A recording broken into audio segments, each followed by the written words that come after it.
You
know what's terrible?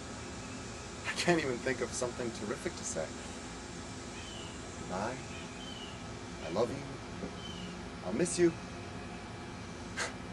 And I'm supposed to be so great with words. What's that over there? Ask your brother. It's a theater. They do plays out there in the summer. Shakespeare's plays.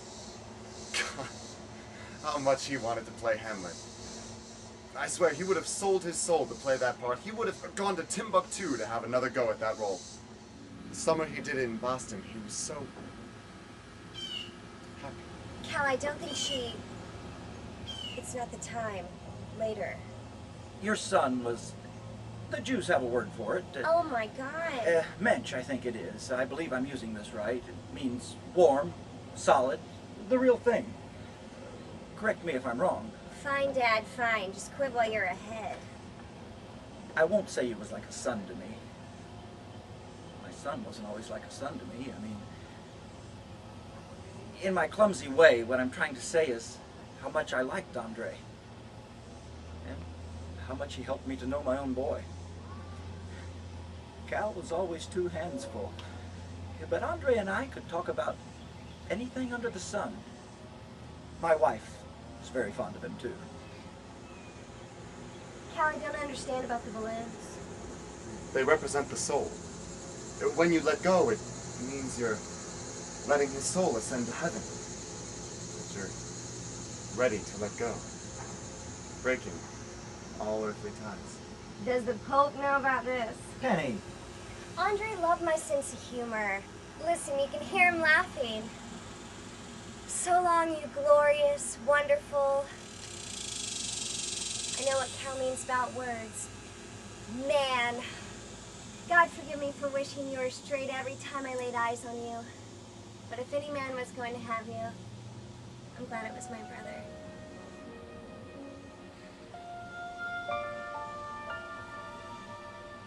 Look how fast it went. I bet that means something. Something terrific. Goodbye. Godspeed. Cal. I'm not ready yet. Okay, well, we'll be over here. Come on, Pop. You can buy your little girl a good humor. They still make those? Yeah, but they're called dead bars and they cost $12.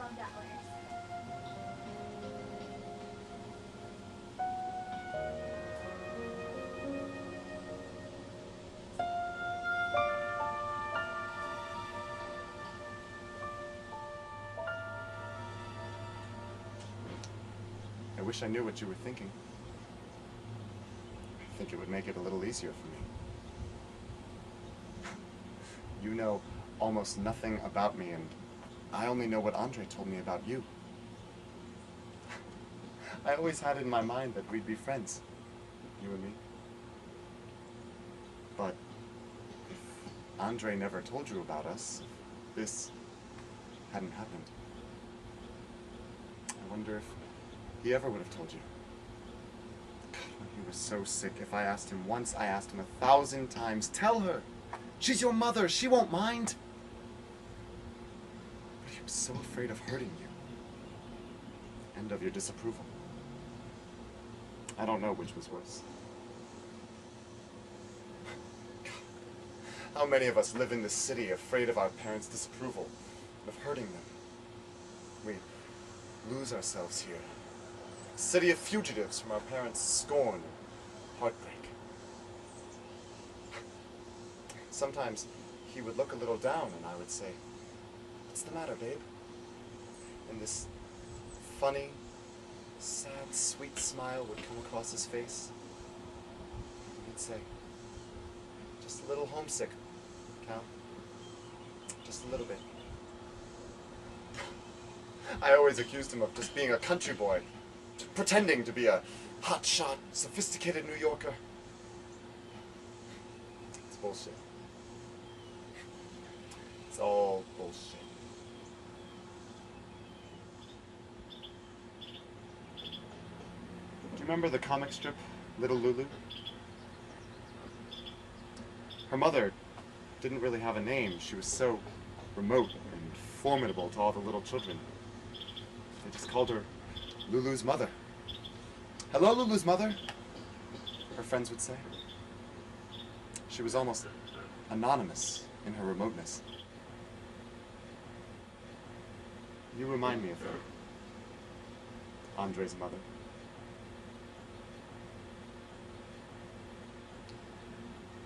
I'm going to answer the questions that you can't ask.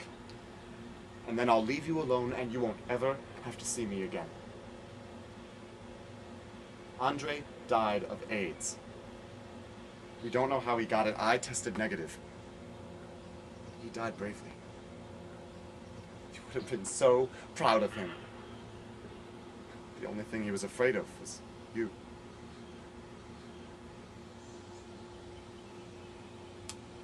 I'll have his things shipped to you. I'll pay for it. It wasn't much. You should have come up to see him play Hamlet. He was magnificent. Yes. Yes, I'm bitter. I'm bitter that I've lost him. I'm bitter that this is happening. I'm bitter even now. After all this, I can't reach you. I'm beginning to feel your disapproval of me, and it's making me sick.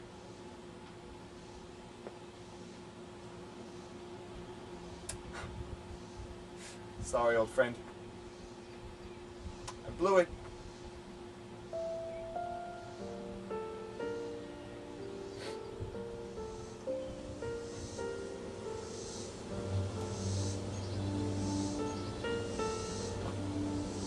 Good night, sweet prince. Let flocks of angels sing thee to my rest.